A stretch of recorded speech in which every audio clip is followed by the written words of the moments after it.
A professora Regina Lúcia Alves Costa da Cruz é mestranda em Educação pela Universidade Federal do Rio Grande do Norte, na linha de pesquisa, educação, formação e profissionalização docente.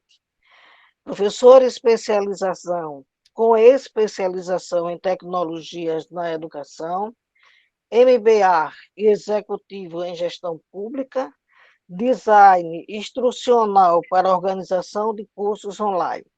Atua como professora no quadro permanente do Estado do Rio Grande do Norte há 38 anos, lotada no Instituto Presidente Kennedy, ministrando as disciplinas da graduação e pós-graduação, especialmente nas áreas de tecnologia, da educação e comunicação, introdução à pedagogia, gestão escolar e fundamentos de educação à distância.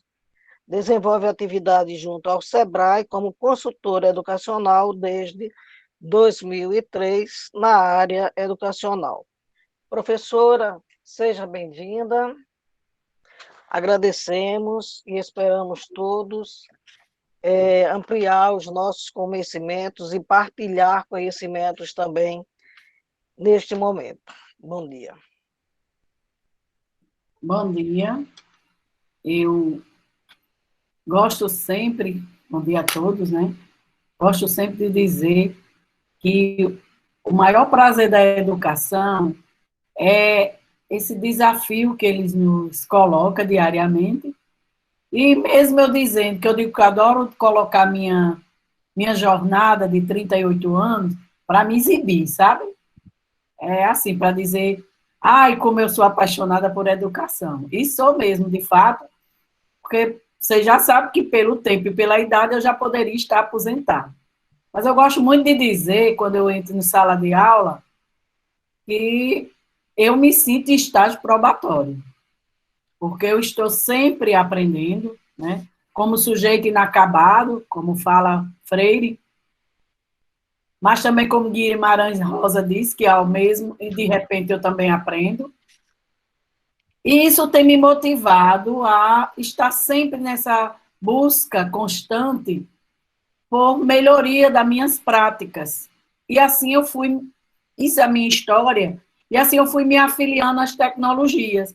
Na busca de melhoria, de melhores práticas, melhores estratégias, eu fui me afiliando às tecnologias. Mesmo assim, com essa minha jornada, já tenho desde 90, eu digo que desde 96 que eu enveredei pelo campo das tecnologias. Mas, recentemente, eu, fazendo um passeio pela minha própria história, eu encontrei a minha paixão por esse movimento com as tecnologias na época do mimeógrafo a álcool. E o quanto eu gostava de usar aquele recurso e inovar a minha prática e fazer diferente para que os estudantes pudessem aprender melhor.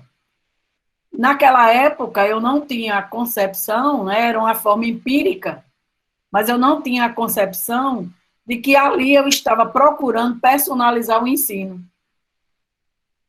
Mas ainda de forma intuitiva, eu ia experimentando. Pois bem, mesmo eu dizendo essa história toda, é só para eu me sentir confortável, mas o friozinho na barriga agora está igual, como se fosse o meu primeiro dia de aula. Né? Bom dia a todos. Bom dia, Giane.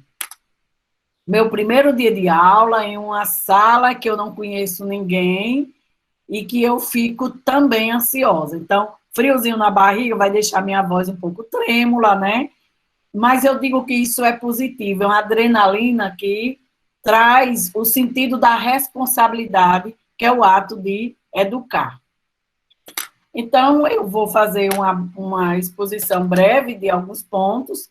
A ideia é que a gente pudesse trazer alguma interatividade, né, para o movimento da nossa a atividade aqui não ficar tão estática, e aí eu tentei trazer algumas experiências, vamos ver se a gente consegue realizar, e vou agora pedir permissão a vocês para apresentar os slides que eu elaborei, ok?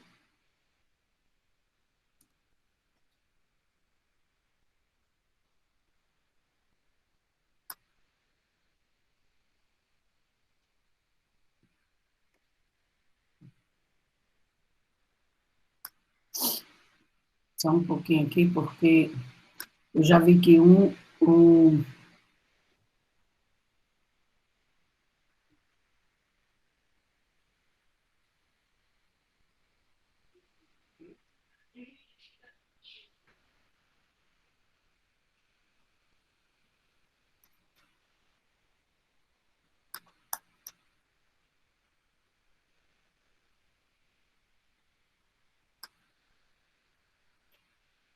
Então, eu fiz uma breve apresentação, né, de como vai ser essa nossa conversa.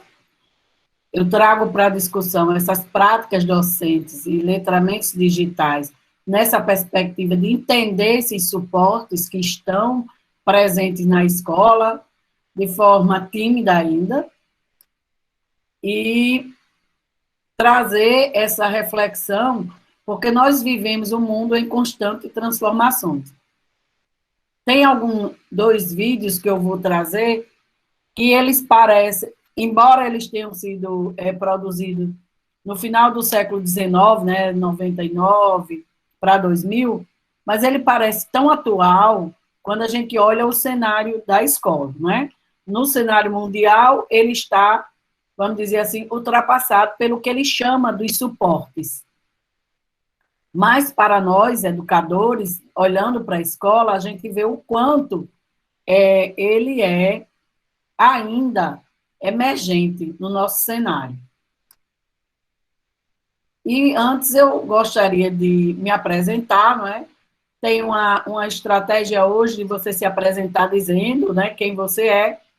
Eu sou Regina Lúcia Alves Costa, sou mãe, sou avó, sou professora, sou inquieta, sou desafiadora, mas sou uma pessoa inacabada, mas sou essencialmente humana.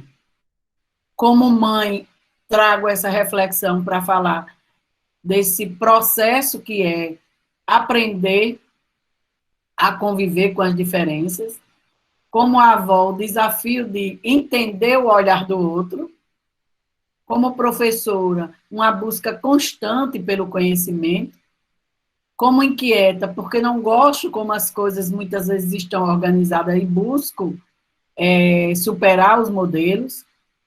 Desafiadora, porque aí eu me coloco num processo de desafio. Inacabado, porque ainda estou aprendendo e vou aprender sempre. E humana, por entender que as pessoas não são uma tecla, que basta acionar o Enter e tudo funciona. Então, essa é Regina. Hoje eu estou vestindo uma blusa verde, estou com uma saia preta, uso óculos para enxergar, não usei nenhum acessório hoje, gosto de sorrir, acredito que o sorriso destrava as barreiras, e é a partir daí que a gente começa a conversar sobre tecnologias. A gente, para falar sobre os suportes digitais, é interessante a gente compreender os letramentos digitais. E esses letramentos, eles nos remetem a entender a diversidade na escola com a relação entre as aprendizagens.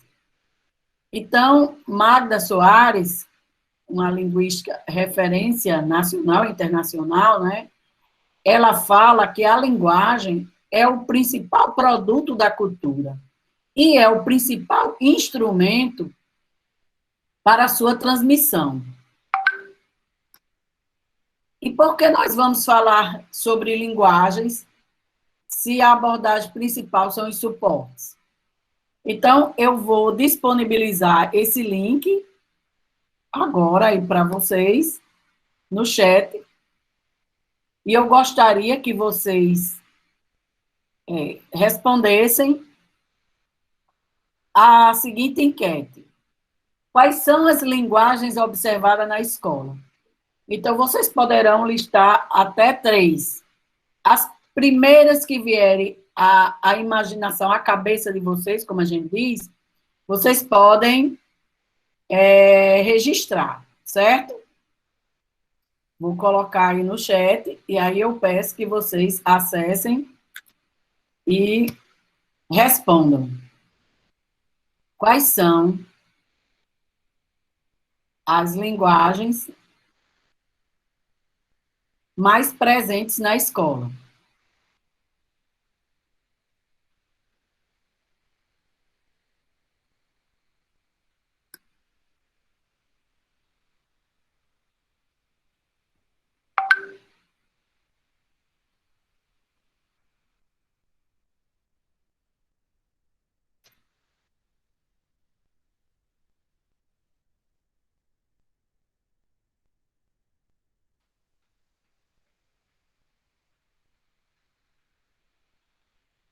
Vamos dar um minutinho, é só para a gente experimentar, né?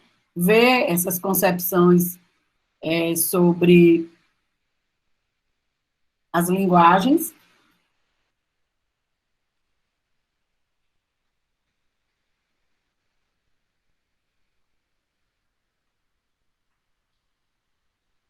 E eu vou apresentar para vocês o resultado, né? Como está aparecendo essas linguagens.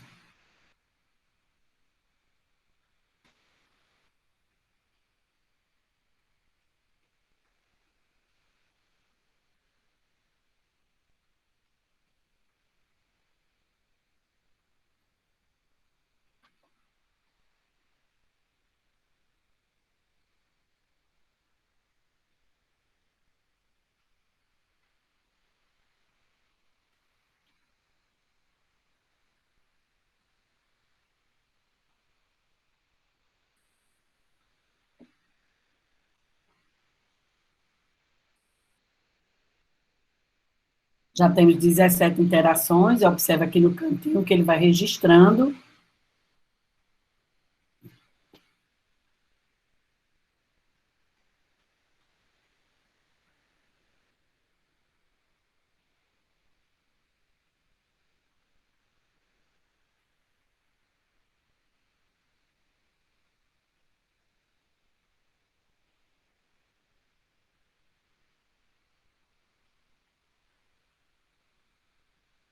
Então, acredito que a gente já tem uma boa representação, né, do olhar de vocês, dizendo 20 pessoas, 21, 20 interagindo.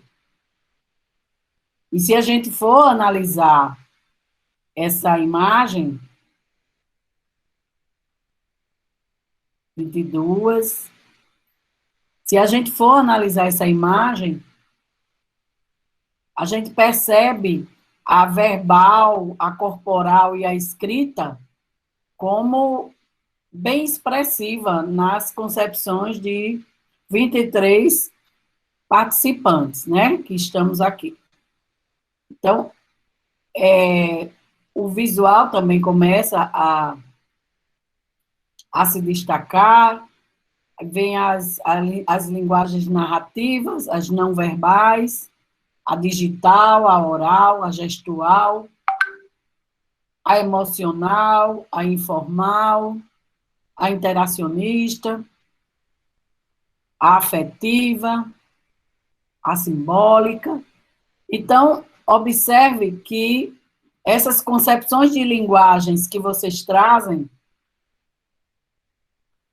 para nossa discussão, elas serão fundamentais para a gente entender que suportes digitais nós poderemos utilizar na sala de aula, para que essas diversidades de linguagens presentes na escola possam ser potencializadas e serem parte né?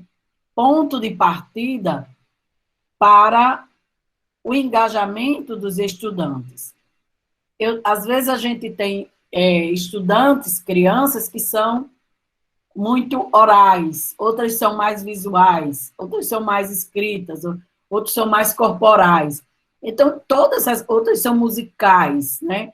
Então, todas essas diversidades de linguagens, elas nos permitem entender como o sujeito vem se desenvolvendo e vem se comunicando ao longo da história, né, e ao longo do seu desenvolvimento.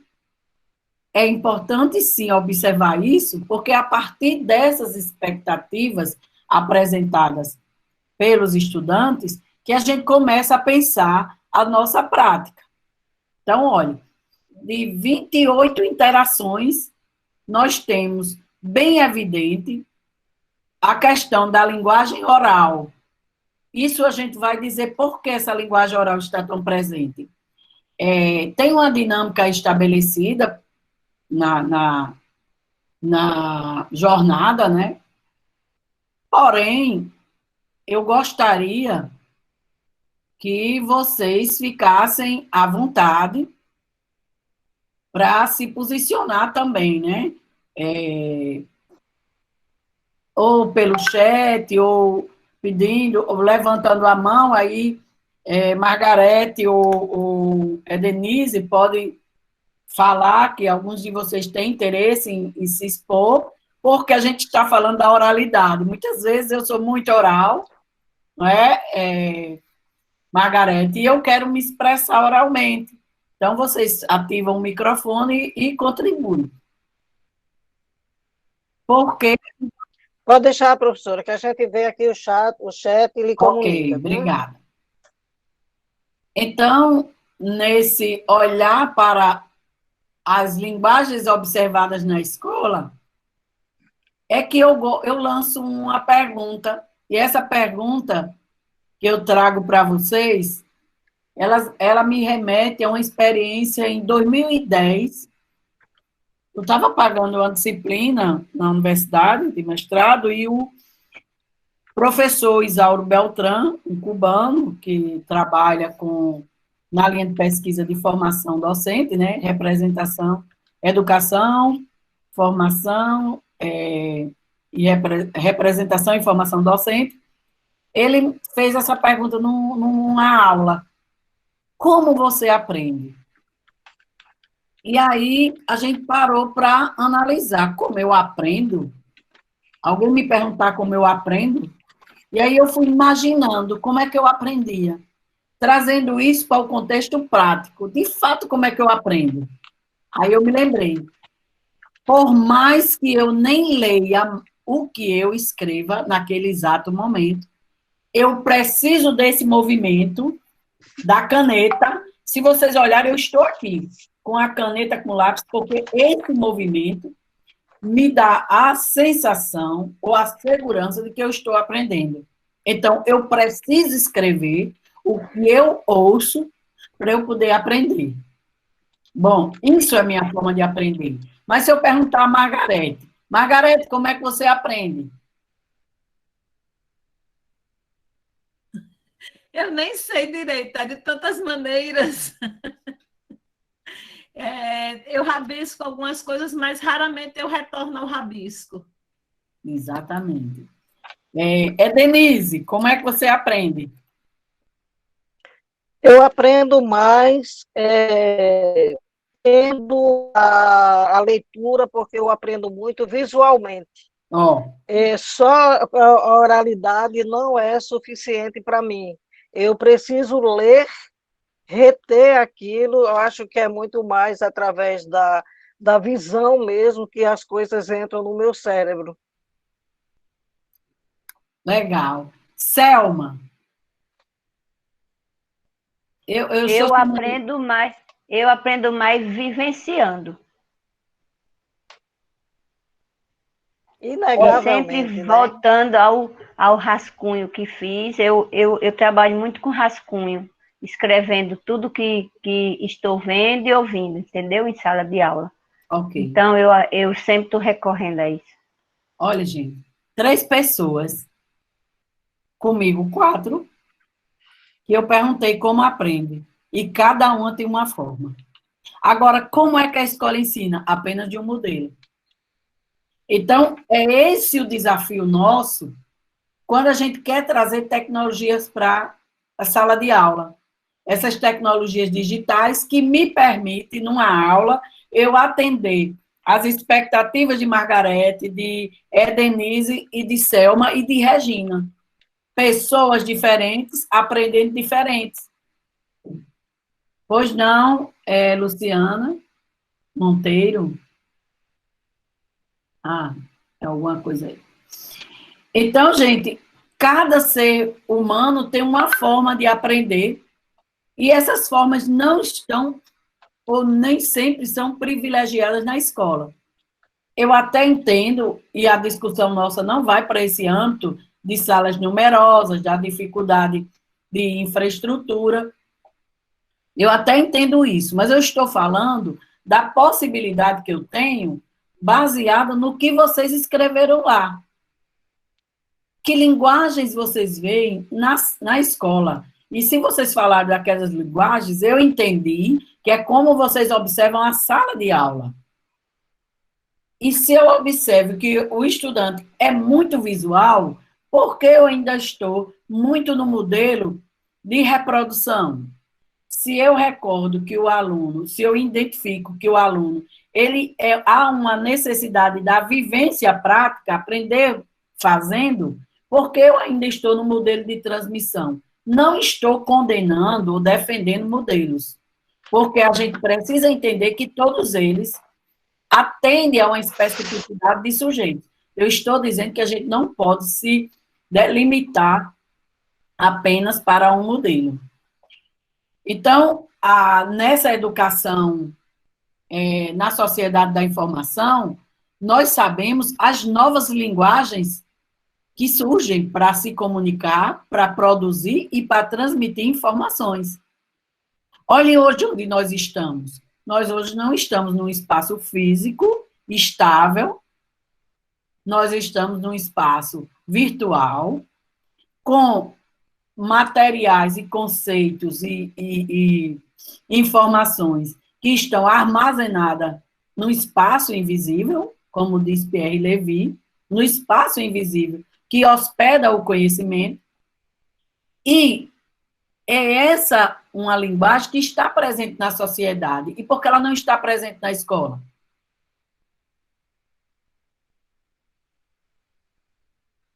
Sei dos desafios que a gente vai ver lá na frente, né? Então, as novas linguagens, elas estão aí na sociedade, para comunicar, para produzir e para transmitir informações. Por exemplo, meus slides foram produzidos usando um suporte de apresentação que está disponível numa plataforma chamada Canva. Lá eu tenho a possibilidade de criar apresentações faladas, de criar cartazes, de fazer atividade interativa com a criança ou o estudante, né? De produzir histórias em quadrinhos, de fazer mapas mentais. Então, eu tenho uma infinidade de suportes numa plataforma chamada Canva. Alguém já conhece o Canva? Já tem trabalhado com Canva?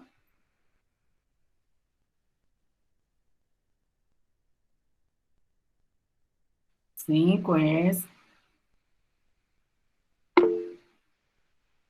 Pois não, Sandra?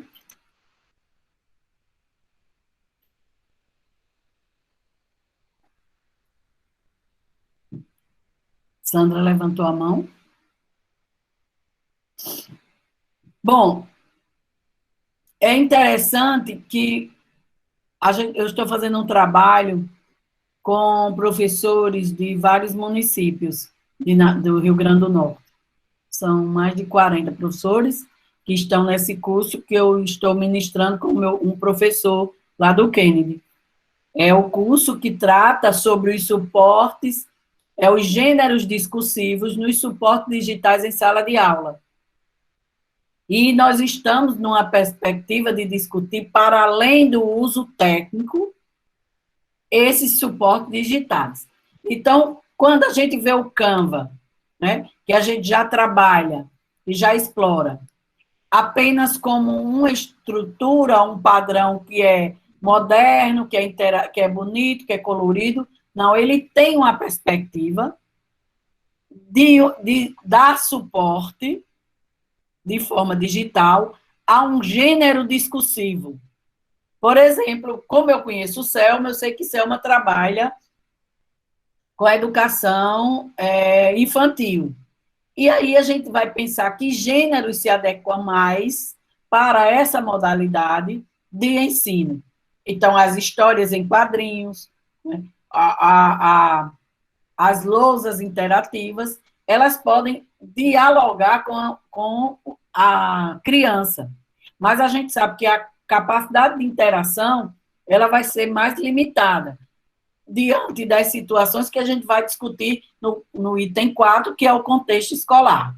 Mas eu estou falando de suportes que nos permitem aulas mais interativas, engajadas, em que dá conta de atender às especificidades dos sujeitos, ou seja, os estilos de aprendizagem, para quem aprende fazendo, para quem aprende ouvindo, para quem aprende vendo, visual, né?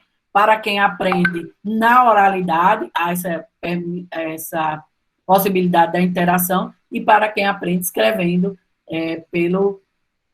pela reprodução.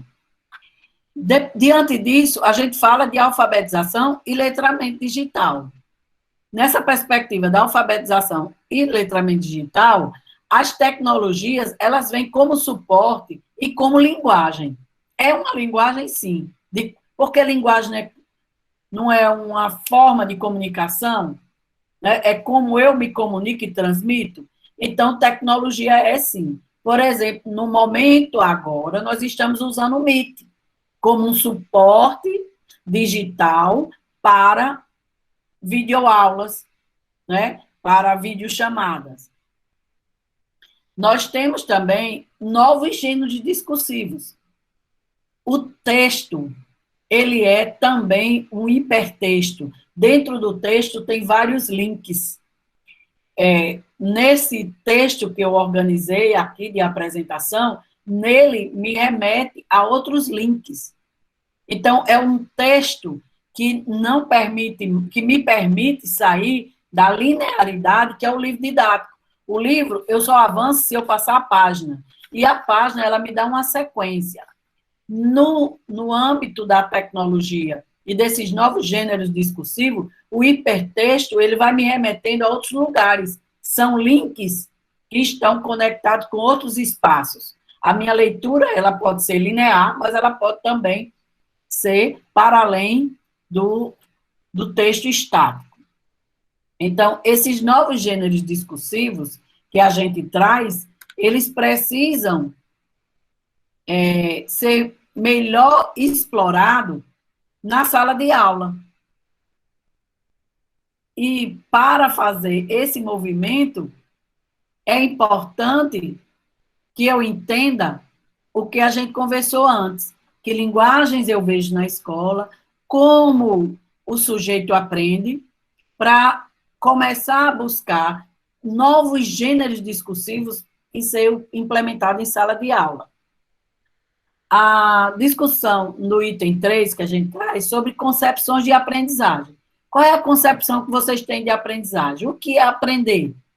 Eu posso ter uma concepção baseada na memorização, na transmissão ou na construção. E aí, uma autora aí da área de linguística, ela fala que a escola, ela precisa encarar seu papel para além de transmissora de saberes. Mas ela precisa ser um ambiente que propicia a construção do conhecimento. Isso é um paradigma que lá na frente a gente vai ver na perspectiva de Lenk, que ele diz que precisa ser superado na escola. E a gente tem que ter cuidado quando diz isso, porque parece que a gente está negando tudo que foi construído pela humanidade.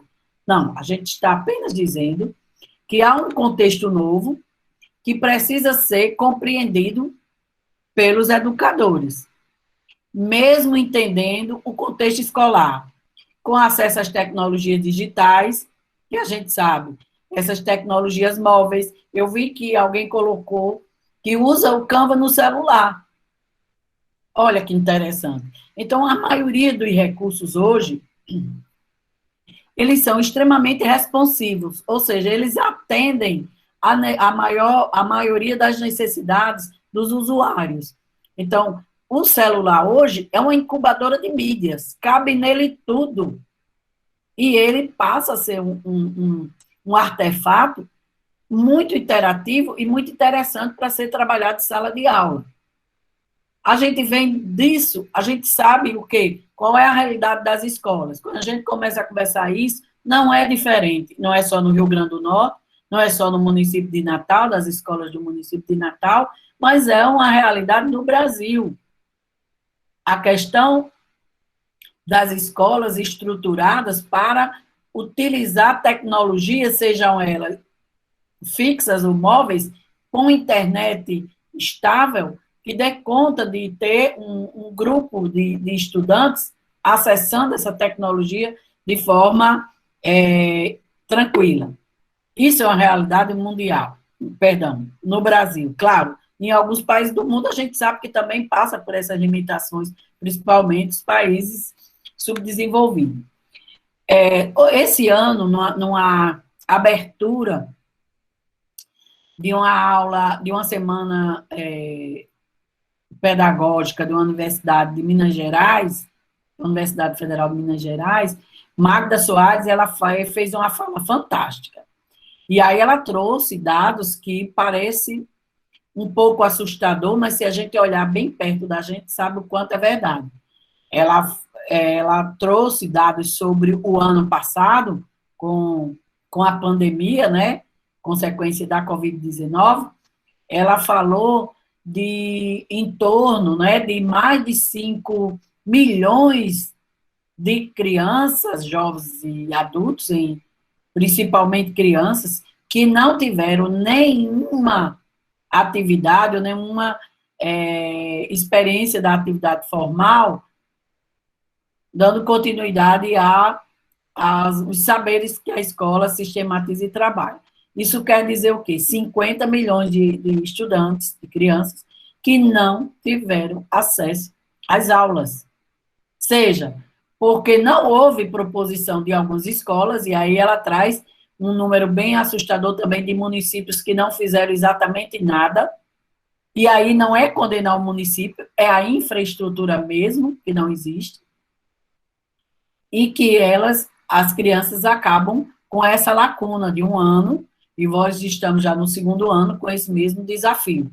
Então, trazer esses gêneros discursivos digitais, né, para os suportes digitais é muito mais do que um avanço, mas é uma urgência e uma necessidade para um contexto que a gente não sabe se até o final do ano nós voltaremos às aulas presenciais. E mesmo nas aulas presenciais, nós poderemos explorar demais esses gêneros junto na sala de aula.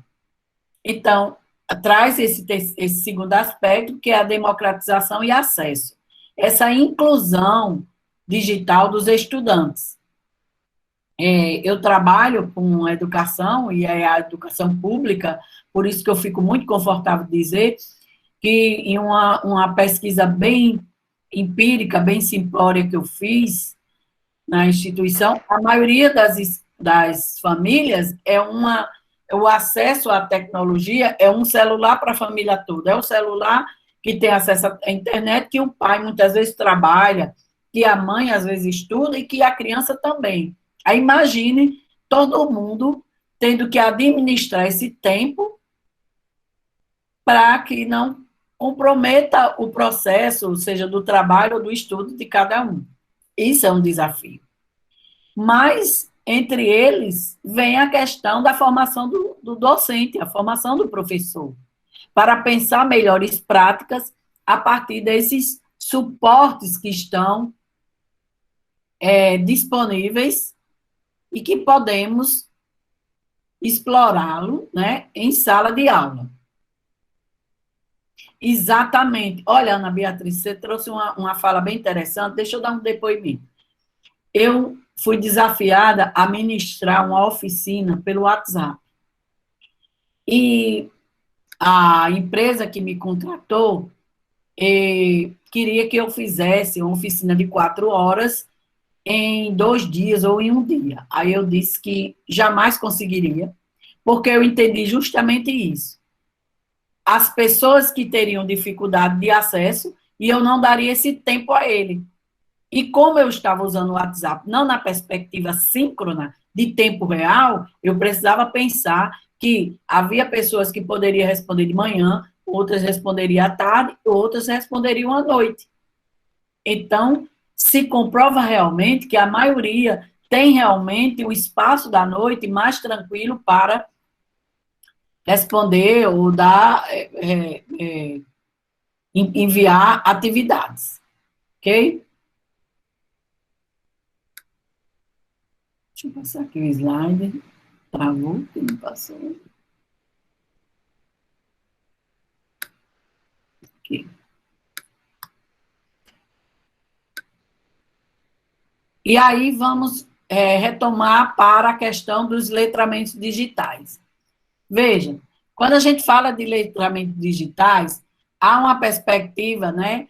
Roxane Roxo, ela trabalha muito com os multiletramentos na escola. Também da área de linguística, ela traz esse olhar para os letramentos numa perspectiva de inclusão, não é? De aproximar a realidade do estudante, né? Aproximar a realidade do estudante do contexto social, e a escola se aproximando ao máximo dessa realidade.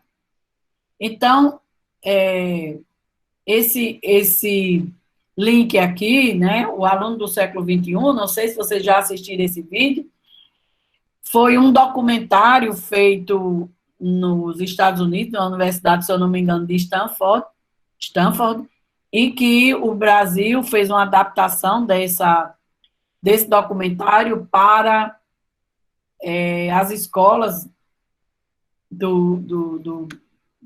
ensino aqui no Brasil. Mas antes de trazer o vídeo, é interessante que a gente compreendesse desses letramentos digitais que a gente fala, para dar ideia da importância do suporte. Então, Roxane Rojo, ela fez uma adaptação de um material produzido pela Dex e a Unisar, em 2006, que fala sobre o uso funcional, né? Na perspectiva do letramento digital, como é que ele vai se desenvolvendo, né? Eu inicio compreendendo esse uso funcional, e o que é o uso funcional? É o uso técnico, né? O uso técnico da ferramenta. Como eu posso utilizar ou explorar um Jamboard, um Pixton, que a gente vai ver aí na frente, ou um Canva, nessa perspectiva. Para que eu seja esse usuário funcional, eu vou ter que desenvolver a competência técnica de como funciona a ferramenta, de forma técnica. E aí a gente vai ver lá na frente, também um vídeo bem interessante, que a gente vê a questão dos manuais. Os manuais, eles orientam, né, para as nossas escritas, para as nossas, interpretações e compreensão. Hoje, nossos manuais, eles estão em forma de tutoriais, não é verdade? Se você colocar no YouTube, tem tutorial para tudo. Então, esses tutoriais são apoios para que eu vá me apropriando, né, desse conhecimento prático e técnico da ferramenta, do artefato, do suporte. Depois a gente fala sobre esse analista crítico. Veja, Selma está hoje aqui discutindo e conversando com a gente sobre esse campo dos suportes digitais. E ela vai tomar como analista crítica que ela vai dizer qual suporte se adequa melhor à turma dela. Né? Qual que vai se adequar à turma dela? Nesse sentido, ela levou em consideração as diferentes formas de aprendizagem dos estudantes, das crianças, levou em consideração as linguagens presentes como ponto de partida. Isso Dewey já falava, né? A escola de aplicação de Dewey, ele trazia experiências fantásticas para dar visibilidade aos saberes prévios que as crianças traziam para a escola. Então, esse analista crítico é eu tomar decisão. Deu certo na aula de Regina, mas não dá na minha. Por quê? Porque eu tenho pessoas com expectativas, com limitações, e que eu preciso adequar. Depois dessa questão, ele traz a questão do criador de sentidos. Se não tem sentido para a gente, não vai funcionar.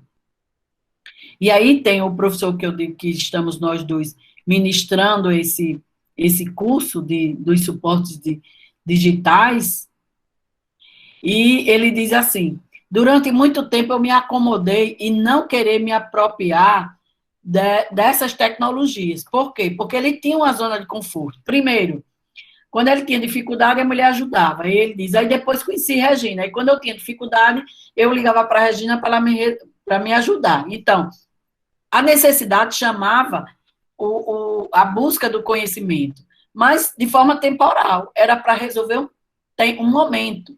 Quando a gente fala de criador de sentidos, é que eu vou entender as diferentes formas, né, e tipos de textos que operam na tecnologia.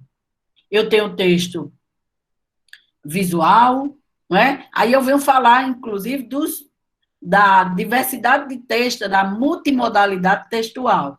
É o infográfico, é o texto escrito, é o texto oral, é o texto corporal, eu falo, eu tenho sentido, né? Então, essa diversidade que eu vou ter que pensar para esse uso consciente, né, dessas tecnologias no processo de ensino-aprendizagem. E também a perspectiva transformadora. Transformar para além do que já está sendo implementado. Então, é o que foi aprendido e também o que pode ser inovado. Por exemplo, a ferramenta do Jamboard está lá, é uma lousa interativa, muito pouco explorada, está disponível aí gratuitamente. A gente poderia ter uma estratégia fantástica de trabalhar a lousa interativa do Jamboard na sala de aula, mas a forma de inovar, de transformar, é bem peculiar da realidade do professor, dos conhecimentos que ele adquiriu ao longo de sua formação, e também da realidade da turma em que ele está ministrando a atividade. Esse vídeo que eu vou passar agora, ele é curtinho, ele tem apenas 5 minutos, mas ele traz uma reflexão que nos incomoda pensar nessas práticas, certo? Então, eu vou trazer o vídeo para a apresentação. O link não abriu aqui, eu tentei várias vezes, mas então vou abrir direto, porque eu já salvei para evitar essas questões. Deixa eu parar aqui de compartilhar esse para colocar o vídeo.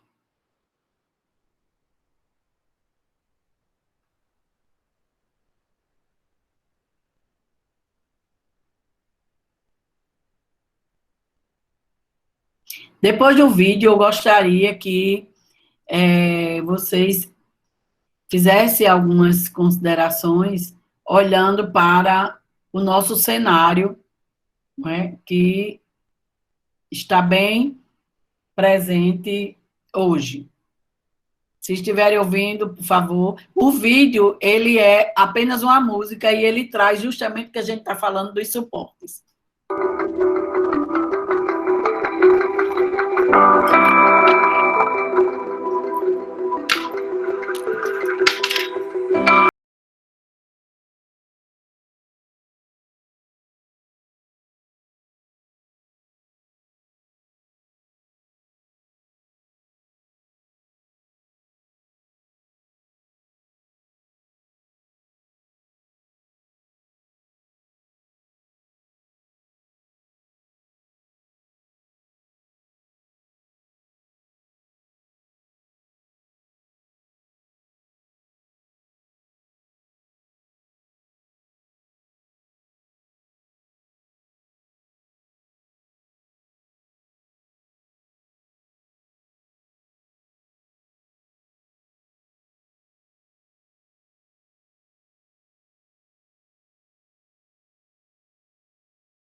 E aí, pessoal, dessas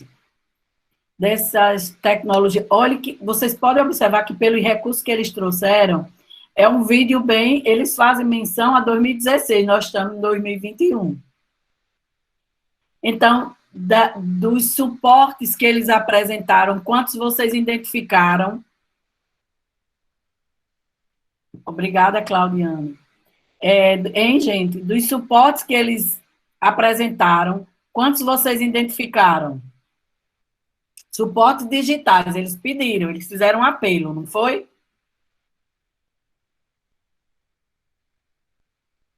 E-mail, exatamente. O que mais?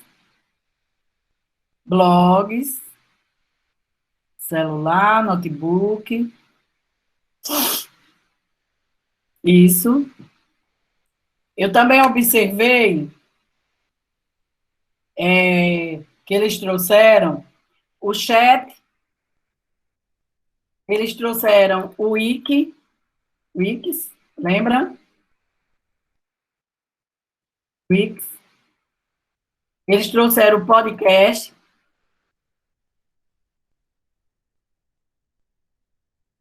Eles trouxeram os games.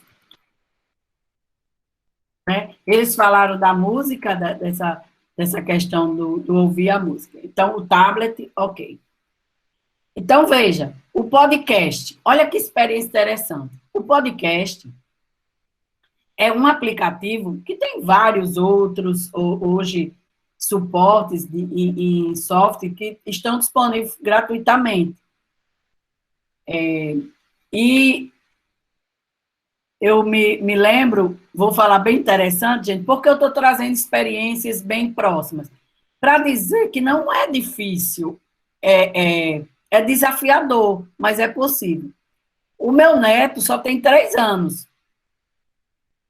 E vou lhe fazer um depoimento que parece brincadeira. Esse curso que eu estou ministrando com a Arandi, se vocês tiverem interesse, esse curso é gratuito. Eu posso, mas a Arandi organizar uma turma, se a secretaria tiver interesse, e a gente aplicar com vocês. Num dado momento, se tiver uma demanda, a gente pode fazer, isso é um prazer para a gente. Então, quando nós estávamos organizando o curso, nós passamos exatamente 20 dias tentando fazer um áudio com vídeo, um podcast com imagem, para enviar em forma de convite para as pessoas participarem do curso. Dentro da inscrição, a gente ia incluir um vídeo. Gente, a gente não conseguiu. A gente ficava de frente para a tela e ficava, sabe, Denise, tão artificial, tão fechado, tão duro, que a gente desistiu e optou para mandar só o podcast, sem imagem nossa. Pois bem, um belo dia minha filha vai e manda um podcast feito por meu neto, explicando uma história dos animais no fundo do mar. Uma desenvoltura, uma habilidade, que eu disse assim, meu Deus. Aí eu mandei para meu colega. Passamos 20 dias muito cheios dos nossos conhecimentos, que a gente não conseguiu dizer nada. Por quê? E o menino com uma fluidez. Parecia esse povo aí que vive vendendo conteúdo na internet. Bem assim. Então, eu fiquei observando. Olha que ferramenta fantástica, que suporte fantástico a gente tem para trabalhar a oralidade, como ele fala, como ele se comunica, não é? Para trabalhar a questão da postura. Se nós estamos trabalhando com crianças em processo de alfabetização, uma criança de 3 anos, as exigências são outras, mas havia uma didática que ele conduzia, claro, vai dizer que era uma prática guiada, como diz Clément Gaultier, é uma prática guiada, mas eu estou falando da capacidade que a criança tem. Então, o podcast, como os meninos colocaram ali, é uma ferramenta fantástica. Eles ainda têm dificuldade de escrever, mas eles se comunicam. Então, usar o podcast nessa estratégia de comunicação é fantástico. Exatamente, Fátima. A gente se preocupa muito com a imagem. Eu estou aqui muito cuidadosa, vocês sabem que é intencional, muito cuidadosa com a minha imagem, com a minha forma de expressar, com os vícios de linguagem que eu preciso evitar. E a criança não. Ela vai querer dizer e comunicar aquilo que ela acha interessante. Então, o podcast é um recurso interessante para ser utilizado e de fácil acesso. A maioria dos celulares hoje tem um gravador de voz. Se você não quiser usar um recurso mais sofisticado. Mas a gente tem um recurso, por exemplo, que eu gosto muito de usar, que é esse aqui, ó. Deixa eu colocar aqui o nome. Não sei se vocês conhecem. Ele é um gravador de voz que tem algo fantástico. Você pode gravar sua voz e depois colocar uma música de fundo por trás de sua voz, para não trazer aquela coisa muito pesada, certo? Então, é interessante a gente explorar esse suporte do podcast em sala de aula, para adequar, por exemplo, para crianças que ainda têm limitações ou dificuldade na escrita. E aí eles vão participar. Bom, essa é uma experiência interessante. Outro ponto que eles trouxeram é a questão do Wix, né? O Wix, ou seja, o Wix são ferramentas ou suportes interativos que permitem que eu, Margarete, Denise, Selma, Jeane, Soraya, Joyce, Nádia, Rafinha, possamos escrever, interagir no mesmo espaço. Eu gosto muito de dizer assim para os alunos, é uma folha de papel que vai rodar na sala e que todo mundo vai poder escrever nesse mesmo papel. Então, por exemplo, lembra que o menino disse assim, queria construir ou escrever uma história digitalmente? Não é lá naquela fala deles? Então, que estratégia interessante. Usar, por exemplo, o Jambo. Eu posso agora experimentar com vocês o Jambo. Eu não sei se vocês conhecem. Conhecem o Jambo?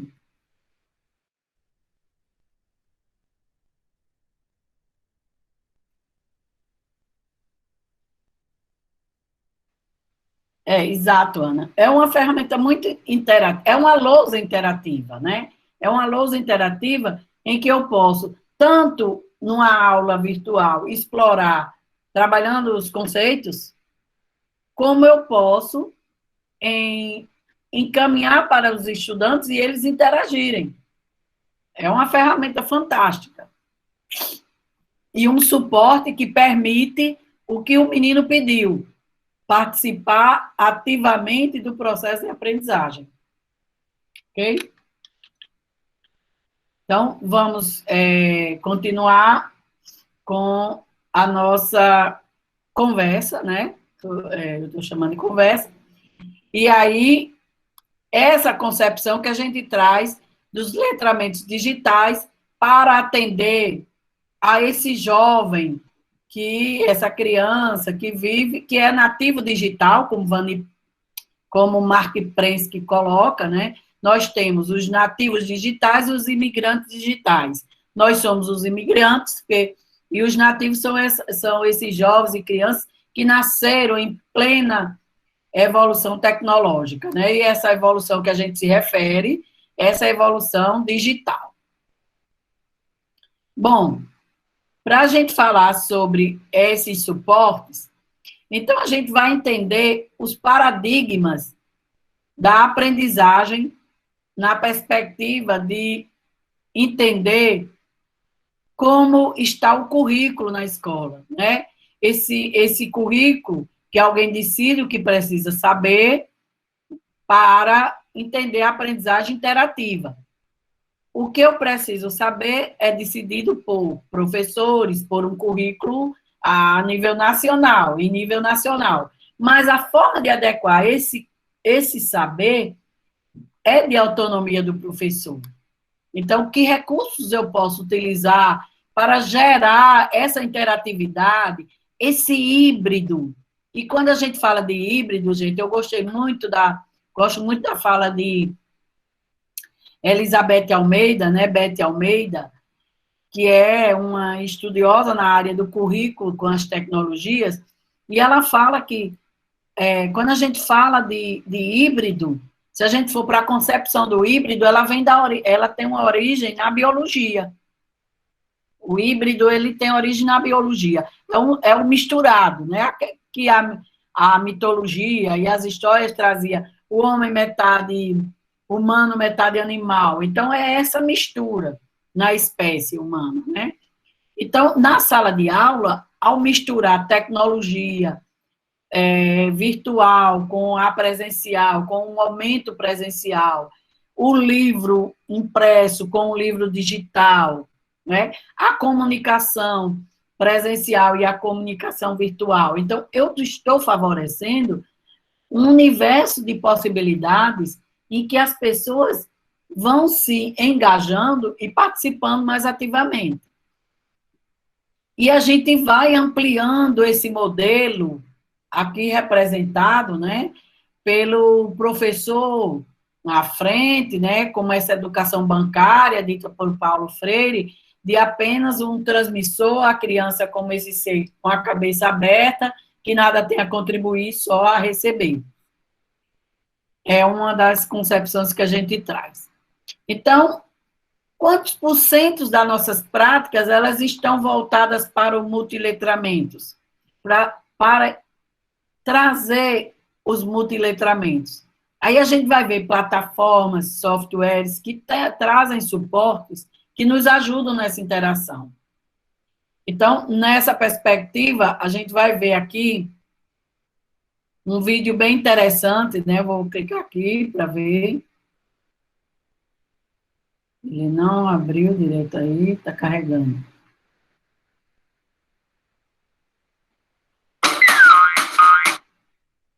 De novo ele abre, mas não lembro.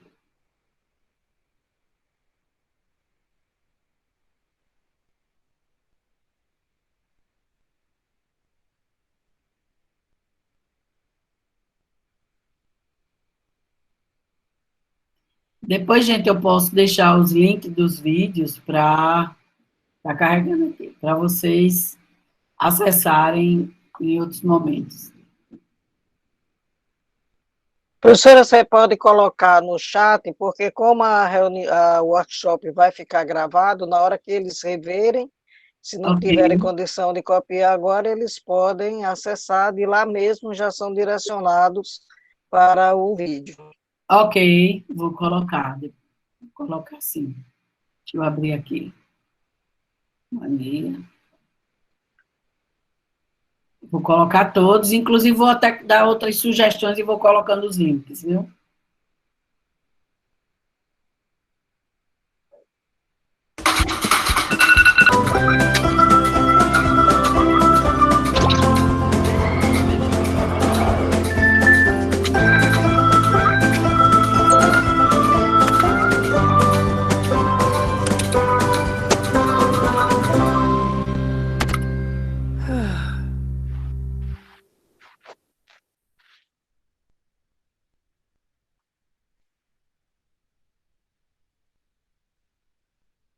E aí, pessoal, o que vocês observaram também nesse vídeo em relação o dia a dia da criança? Olá, bem-vindos à nossa aula de educação digital. Espera aí que eu parei. Hoje... Deixei o bichinho ativo, perdão. Como é que vocês observaram essa cena que reflete o cotidiano de um jovem, né? Ele traz essa reflexão do cotidiano de um jovem, e o espaço escolar.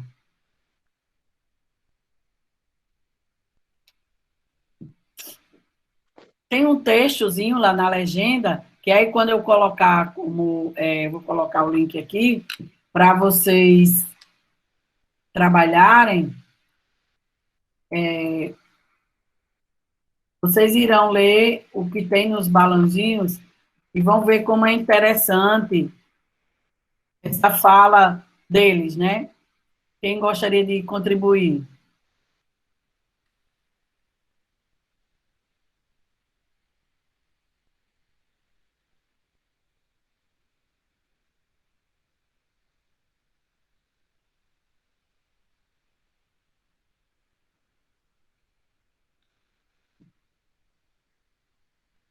Ninguém? Bom, tem algumas questões que eles mostram o quanto a vida do estudante, né, a nossa, a gente está falando muito do estudante, mas a nossa vida, ela está atrelada a essas tecnologias. Então, olha, ele fez download, ele pagou conta de luz, ele fez compra virtual, ele marcou o que eles chamam na linguagem dos jovens um flash mob, ou seja, ele descobriu que tem uma movimentação no metrô e foi lá e fotografou e compartilhou. Então, ele deu exatamente, ele vai se comunicando o tempo todo com tecnologia, Mas, como a Adriana diz, essa comunicação virtual não está presente na escola. Quando chega na escola, ele vai desligar o celular. Até 2018, se eu não me engano, tinha uma lei no município de São Paulo, para as escolas municipais de São Paulo, que era proibido levar, não é usar o celular, era levar o celular à escola. Veja, olha em que campo nós estamos hoje.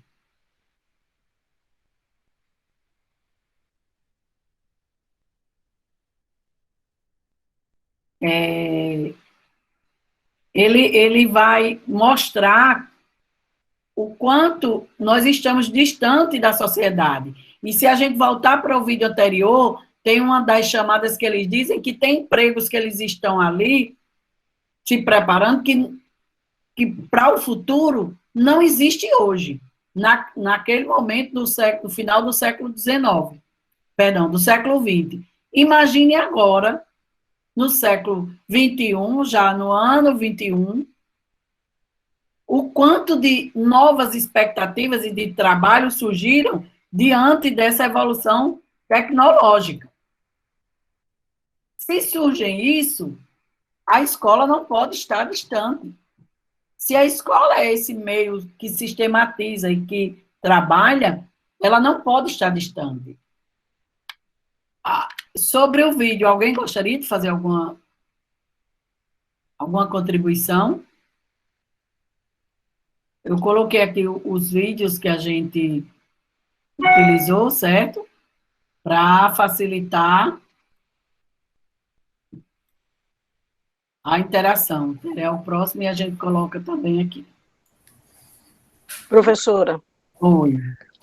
o que nós observamos, especialmente no Brasil, é que a sociedade evoluiu de uma forma tão vertiginosa, essas formas de novas tecnologias de comunicação, e que o sistema educacional brasileiro, sendo um microcampo, microcosmo dentro dessa ampla sociedade, não evoluiu na mesma velocidade. Então, nós temos uma política pública que atrasou bastante esse desenvolvimento da escola. E por isso que nós temos tantos problemas dentro das unidades escolares do Brasil inteiro, que muitas vezes o professor se esforça, o professor planeja, cata, pesquisa tanta metodologia e não consegue mais alcançar o aluno porque ele tem na palma da mão o Google e às vezes ele próprio acha o professor obsoleto porque ele acha que o Google é o senhor todo-poderoso da pesquisa e da aprendizagem. Então, o que hoje essa pandemia veio nos mostrar de uma forma muito escancarada é que essas políticas públicas precisam ser mudadas, implementadas, para que a gente tenha realmente uma educação inclusiva, e não uma educação que está, em vários aspectos, sendo exclusiva para os nossos alunos. A gente diz, a diferença entre a escola pública e a escola privada já era grande, se tornou ainda maior, mas quando a gente vê somente a escola privada, também não é um mar de maravilhas, de tanta coisa que a gente pensa. Quem trabalha nas duas instâncias sabe que o poder aquisitivo do pai, da família, favorece essa aprendizagem, favorece o uso dessas tecnologias. Agora, além do uso das tecnologias, a gente tem que pensar na qualidade dessas informações que circulam e o que é que o aluno tem, o estudante, o jovem tem acesso. Ele está sendo orientado para esse tipo de conteúdo, ou ele está sendo deixado como se ele fosse um senhor, já com autonomia, com maturidade. E a gente percebe que a escola, ela continua tendo o seu papel importante. Não é só ensinar a tecnologia, não é só fazer com que o estudante, o jovem tenha acesso à tecnologia, mas como ele usar para o bem próprio, para o bem da coletividade, essa tecnologia. Então, eu acho que nessa educação pública do século XXI é o grande desafio, porque o professor precisa aprender não só as tecnologias, mas a ética desses conteúdos tecnológicos também, para si e para o outro. A pessoa muitas vezes acha que as coisas só... Antigamente as coisas só aconteciam quando aparecia na Rede Globo. Hoje as coisas só acontecem quando a pessoa se acha no direito de colocar no Instagram, porque se não colocou no Instagram, é como se nós não tivéssemos vivido. Me senti assim realizada agora com a sua fala, porque é disso que a gente procura trazer quando fala de tecnologia. Não é o moderno, o mais evoluído, mas é esse olhar realmente que a gente falou, esse olhar crítico, analista. O estudante, ele é vulnerável a essas tecnologias, assim como nós adultos, né? A gente está falando muito, mas nós estamos muito vulneráveis. Você fez uma reflexão muito interessante do Instagram. Hoje eu tenho que botar 24 horas, porque eu estou muito feliz, tendo uma cratera me destruindo, mas eu preciso estar na mídia apresentando algo. Então, gerando conteúdos, como eles chamam, né? Criando conteúdos e trazendo concepções equivocadas de uma felicidade permanente. E olhe que o índice de suicídios, o quanto cresceu nessa sociedade, porque cada dia mais a gente espelha e cria paradigmas que não são reais.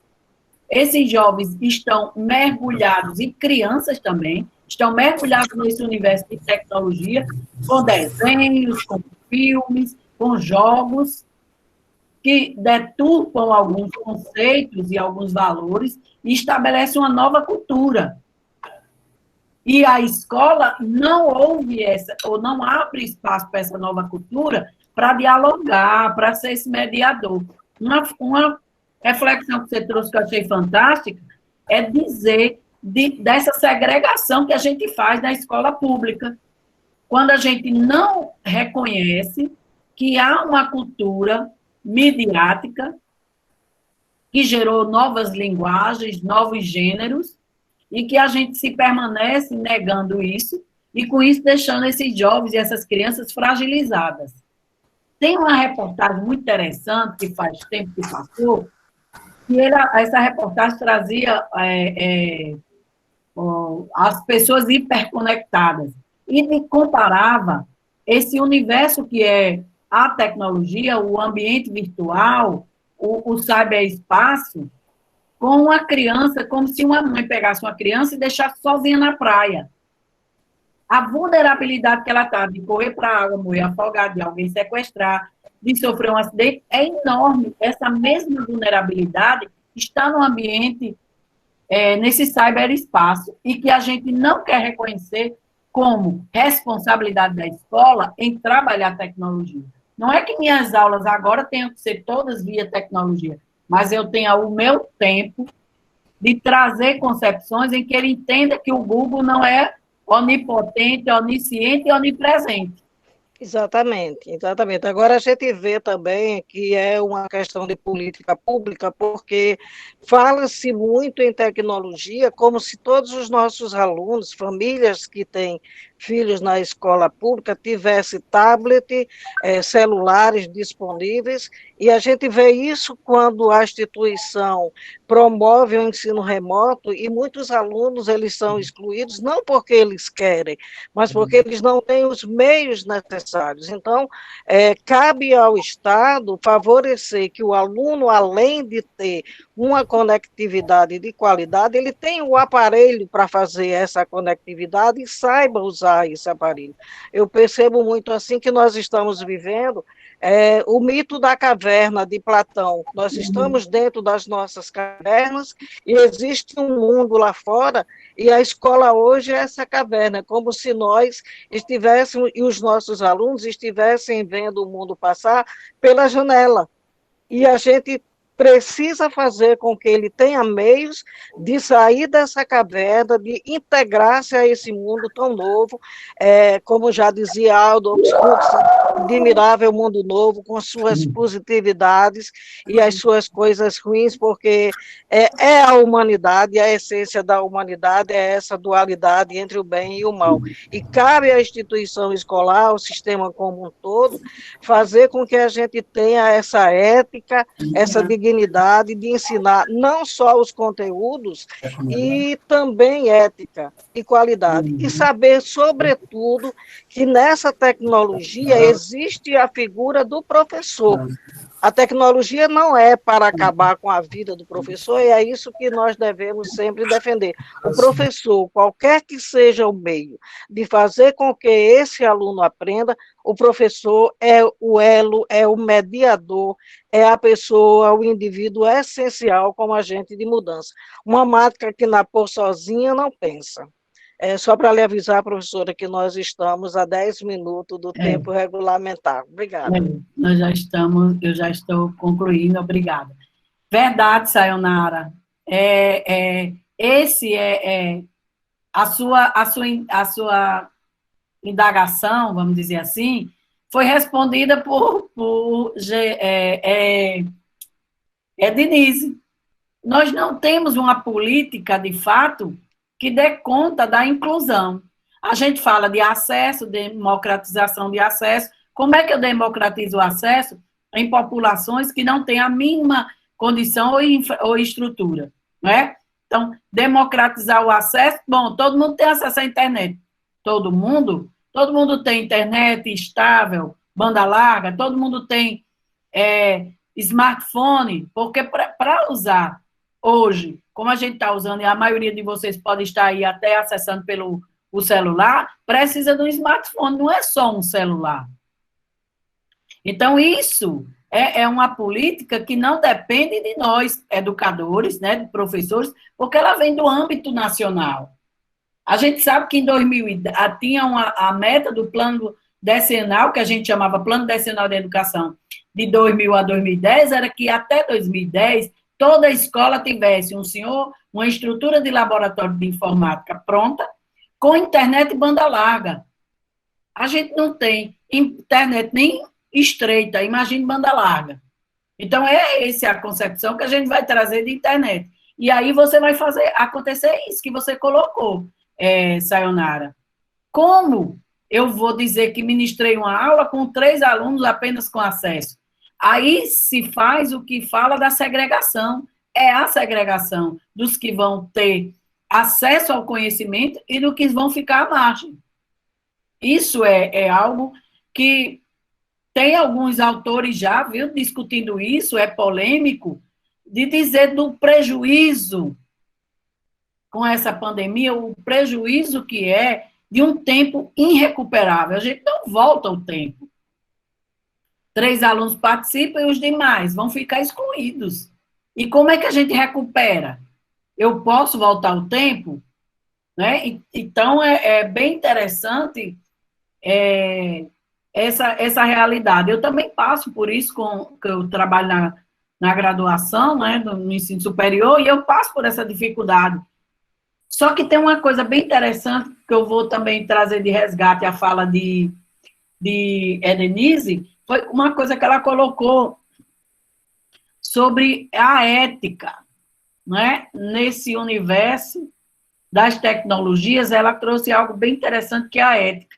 E eu venho observando o quanto precisa ser trabalhado na sala de aula a questão de como é a ética, a postura, a netiqueta para os ambientes virtuais. Eu tenho uma ética, eu tenho princípios, eu tenho valores que eu vou para a escola, no meu posicionamento.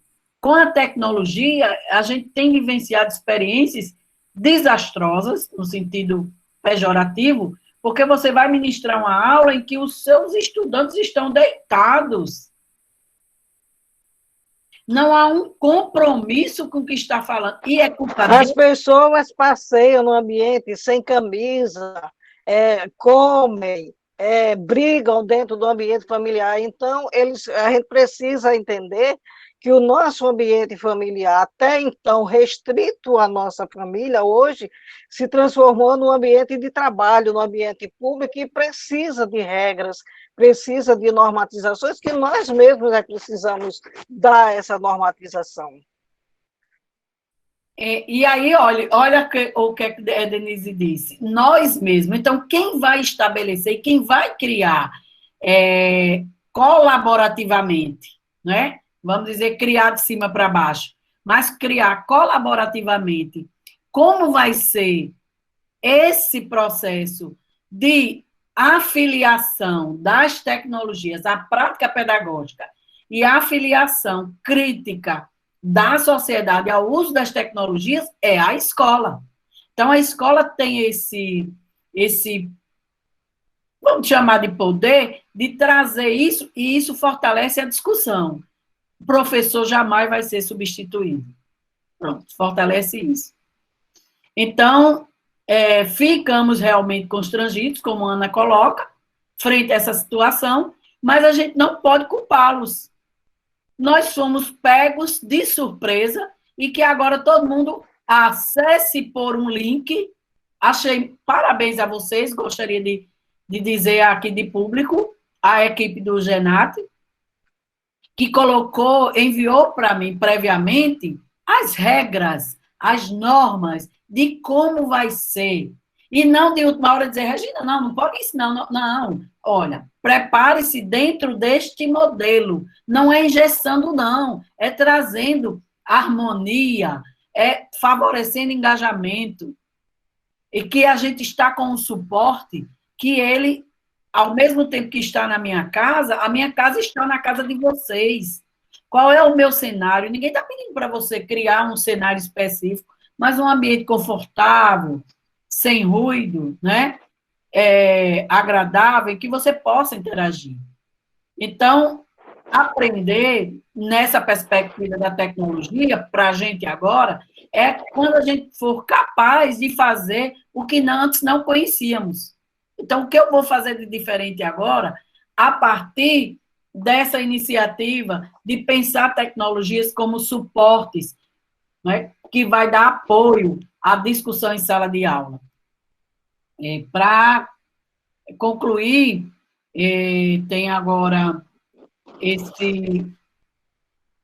esse videozinho também, bem curtinho, que vai trazer a gente já conversou sobre a linguagem híbrida, né?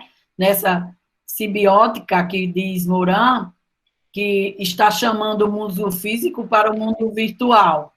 E aí a gente vem trazer o que é o ideal de integração na perspectiva também de Morin, Manuel Morin, que ele fala que não basta colocar o que a gente estava conversando aqui, não basta colocar estudantes na escola. A gente tem que oferecer uma educação instigadora, estimulante, provocativa. Porque a cada ano a gente vai percebendo o distanciamento entre a educação desejada e a educação real. Isso é fato. Então, olha, não intencionalmente, mas aí é homenagem à fala de Denise, quando ela falou, passando e olhando pela janela, né, Denise? Esse cenário de inclusão. É verdade. E agora eu vou apresentar o vídeo, né, que a gente encerra a nossa conversa sobre tecnologias, ok?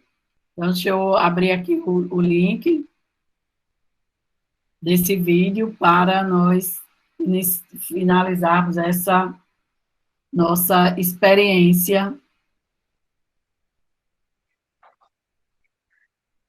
Eu espero ter provocado, né? A ideia é muito mais de provocar.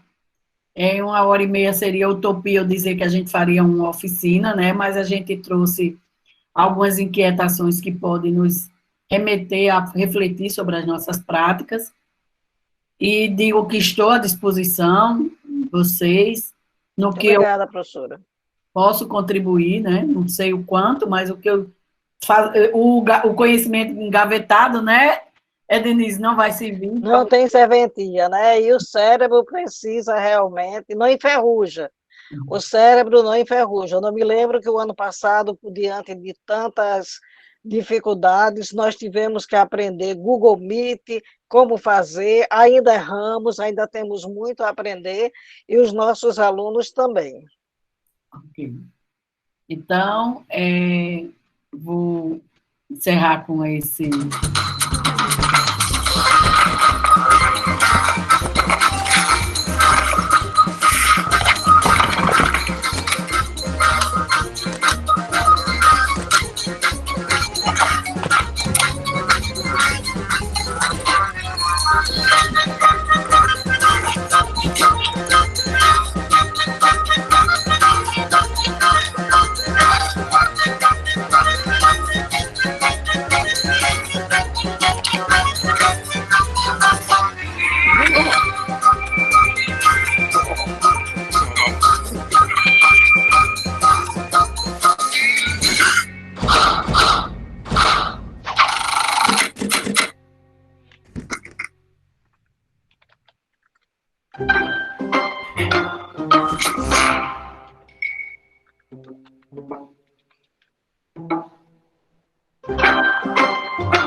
Bom, gente, então,